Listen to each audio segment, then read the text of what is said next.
I'm Nicole. And you're watching Gear65, the Gadget Review Show. This week we are taking a look at the LG Chocolate BL40. So this is the LG Chocolate BL40 they call it, and there's a reason why they call it this because, well, it looks like a chocolate candy bar. It's a very interesting design. It's when you go into GGT .com at the gadget database and you search for this phone, right, it's quite funny because they call this phone style, they call it a bar, and there is no other phone, right, that matches, that fits this category of bar than this phone. Except the LG, the BL40. It feels like a chocolate bar, really. It not only feels like a chocolate bar, it's very long. It feels like remote control as well. It just feels like an inedible bar. Yeah, inedible chocolate bar and a television remote control. So like we're a bit surprised that there's no infrared sensor and there's no remote control application because it's like a television remote control. Yep. We find this long form factor a little bit strange because a little awkward, because if you take a look, this is my iPhone, right, and you see that the iPhone is usually the very standard size for a smartphone today, right? And this is actually longer than that. So it will stick out of your pocket a little bit. Yes, and it's not very comfortable to do that. Yeah, so it's not very pocket friendly. So we can tell that the target audience is obviously not people who plan to keep this in their pocket, more something like put in a purse or a handbag. Yeah. So let's quickly go through all the physical features of this device itself.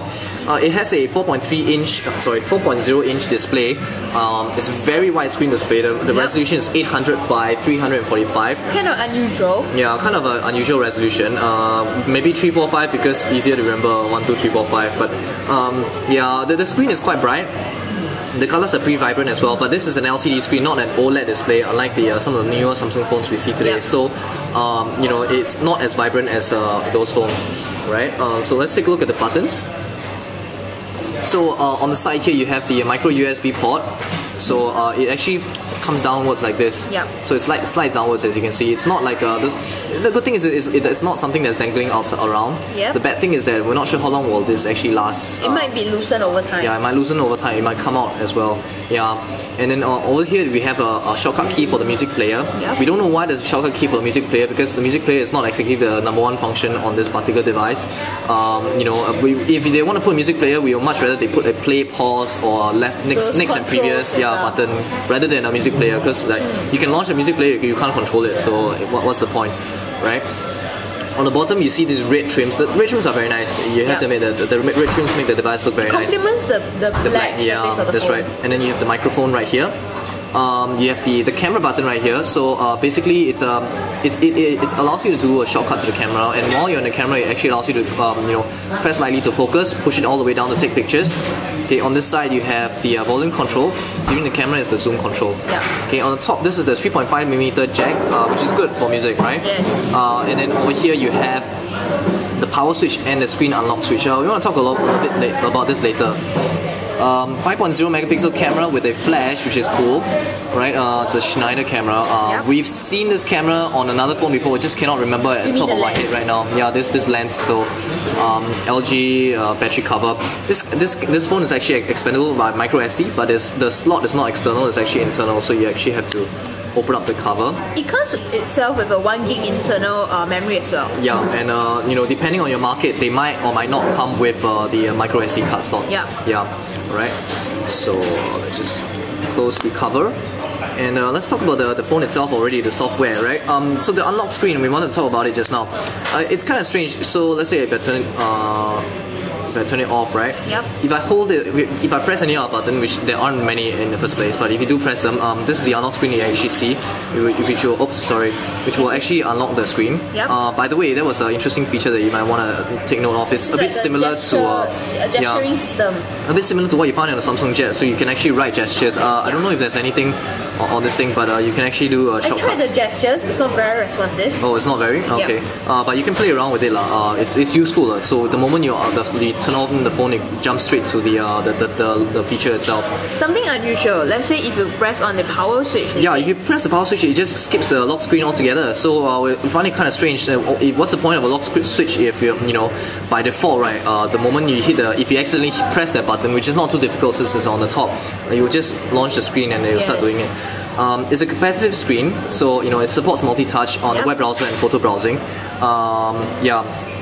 And then, you know, the home screen is a bit like TouchWiz, right? So over here you have a widget screen, so you can add widgets. There aren't as many widgets as you will find on a TouchWiz device though. So let's say for example if I actually, actually, yeah, you can see already, right? Okay, you can. There aren't that many widgets available. There's only just this few. Of course, the good thing is at least the widgets are functional, lah. So it's not too bad. But because I think the reason that it's limited widgets because you only fill the screen with so many stuff. Yeah. So. Right, so it's a 4-panel one. So over here you have the contacts one, which is good. Let's say you can put your favorites here, and then immediately from here you can call somebody, you can video call, you SMS straight from them. Right, try calling DK at 912345667. If you can get him at this number, please let me know as well. I'll give you like $10. But anyway, you know, on the next screen is the browser shortcuts. Right, so you can actually click on this and immediately you enter the browser, a shortcut to the browser. So I'm gonna do that right now, so I can show you the web browser. So you know, like I mentioned, right, the web browser supports multi-touch, so you can actually zoom in and zoom out so I can show you. I can actually zoom out or zoom in using the multi-touch. If you notice the font, right, the font is actually different. This you can actually change the font, but strangely, right, I do not understand why by changing the font you also change the website's font as well. So if you take a look at Twitter, right.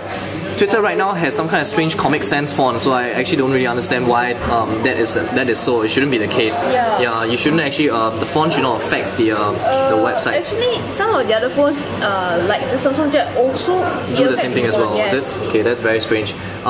So the web browser, you know, the good thing is that it's a wide screen, so you can actually see a lot of the website. You can actually also rotate it upwards like this, and you can see it in the normal view. The website, when you load major, let's say if you visit tech65.org where there's a lot of graphics, the website will lag. Or rather, your whole phone will be very your phone will be very unresponsive, will be very, very slow. The phone supports Flash as well, Adobe Flash. But when you load you know, it's not very smooth as well. So you know, it's not really optimized for Flash yet. Yes. So the web browser is still more suitable for mobile websites like this, for example, the mobile Twitter website, and not so much for full-blown websites, even though it has such a big screen. So if you notice, right, on any web program within the phone itself, right, you'll always find these two buttons. So one of them is the home screen. Just leave the web browser. The other one is actually a task switcher, so you can actually multitask and switch between applications quickly. So I'm just gonna stop the web browser. Right, and then the final screen is the shortcut key, which you actually add shortcuts to applications. Right, and so over here, these 4 shortcuts right at the bottom of the screen, you cannot change them at all. Yes. These are fixed, which is fine. So call, contacts, and then you have SMS, and you will see the SMS screen and the menu button. So let me show you the menu. So this is a very interesting menu. They categorize everything into 4 parts. Communications, entertainment, utilities, settings. The great thing is that, you know, you can just slide things there to go through it, and you can actually move the most common applications right to maybe the left, for example, so that you can actually quickly access to them. It's actually quite innovative in the sense that the good thing is that there are no different menus, so like you don't go to a menu that goes say settings and then keep going in so and all that. It minimizes the number of layers to go through. And alternatively, you can also flip the screen horizontally and you see all the icons of all the 4 categories. 2 more quick things very quickly, right? Let's go through the email application. By the way, if you take a look at the shortcuts just now, right? The good thing is that you know, you won't. After a while, you actually, even though it's not written, right, but after a while, the icons are so easy noticeable, you actually remember what these icons represent. So that's not too bad. Takes a little while to get used to. But after all, it's actually quite quick. So the email application is actually quite interesting in the sense that there's a top view and there's also a side view, right? And the good thing about the side view is that it's a bit like Microsoft Outlook. You can see a preview of the email, and then you can even, if you want to, you can even adjust it to so you can actually have less or more space. Actually, it's quite a good thing in the sense that I'll be able to have an overview of the messages. Yes, correct.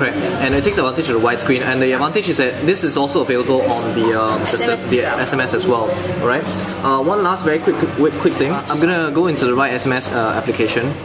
Okay, and then this is the keyboard. So this is a T9 keyboard in front. The problem is that we noticed that the T9 is not very smart in the sense that yes, it's able to predict words, but the keyboard, the capacitive screen is not that sensitive when it comes to typing. Sometimes you tend to miss keys lah. So you have to be more accurate in hitting the key. And then sometimes the choice of what comes up first, right, is a bit strange as well. So that's one thing that we noticed. It does have a QWERTY keyboard. You actually do this, right, you have a full QWERTY keyboard, and likewise, right, the suggest word has the same problem as well. But otherwise, the keyboard is actually quite okay. What I do not understand that is that even though this is a multi-touch screen, the keyboard is not multi-touch, so you cannot type too fast. Because if your 2 hands end up together, your second click will actually not respond at all. So that's one of the things. So in conclusion, right, this phone is actually, it looks very good, but it has quite a bit of performance issues. The UI is quite alright, it works, right, but it's just that it performs quite slowly in many areas, and the keyboard's predictive features is actually not very smart. So that's what we have to say about this phone. So that's it. I'm Daniel. I'm Nicole. We'll see you guys next week. Bye.